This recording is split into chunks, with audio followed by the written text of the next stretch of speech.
Assalomu alaykum hammaga. Oxirgi paytda Instagramga hech qanaqa story va video qo'ymayapman.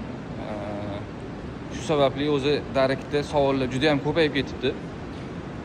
Video va story qo'ymasligimni yoki hech qanaqa xabarlar bermasligimni ikkita asosiy sabab bor. Birinchisi juda ham katta proyekt ustida ishlayapmiz.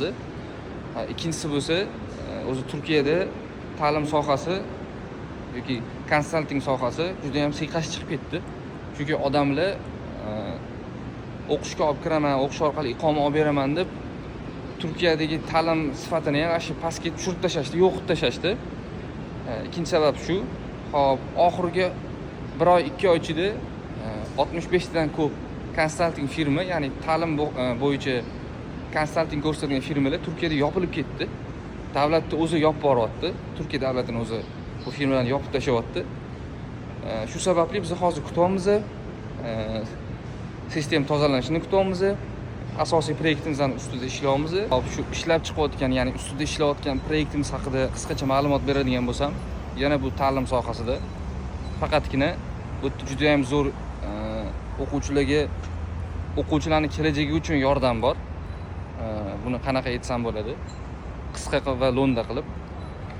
Biz hozir o'zimizning konsalting firmamiz orqali standartlar ishlab chiqaryapmiz. Bu standartlarga mos keladigan o'quvchilar bo'lsa, ya'ni Turkiya va Saudiya Arabistonga biz orqali o'qishga kelib va bizning standartlarimizga mos kelib o'qishni bitiradigan va o'qishni davom ettiradigan o'quvchilar bo'lsa, universitetni bitirgandan keyin biz ularni davlat ishi bilan ta'minlaymiz.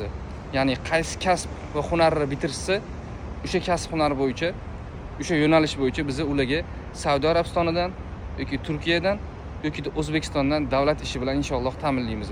Ya'ni hozir shu ustida переговорlar ketyapti. Ishlab boryapmiz. Albatta standartlar hosil qilyapmiz. O'sha standartlar bo'yicha o'qishni bitiradiganlar inshaalloh bo'lsa, biz orqali o'qishga kelib, albatta biz ularning kelajagi uchun yordam beramiz. Aynan shu masalalar bo'yicha, standartlarni ishlab chiqish bo'yicha, Saudiya Arabistonida ish topish va o'qishlar bilan переговор o'tkazish bo'yicha Saudiya Arabistoniga, ya'ni Jiddaga kelganmiz. Hozir Jiddadamiz. Yaqin kunda shu standartlar bo'yicha va bizani ko'rsatadigan xizmatimiz bo'yicha, shu asosiy proyektimiz bo'yicha Instagramga podkast qo'yamiz yoki YouTube'ga qo'yamiz, xudo xohlasa. Qo'llab-quvvatlashinglarni so'raymiz.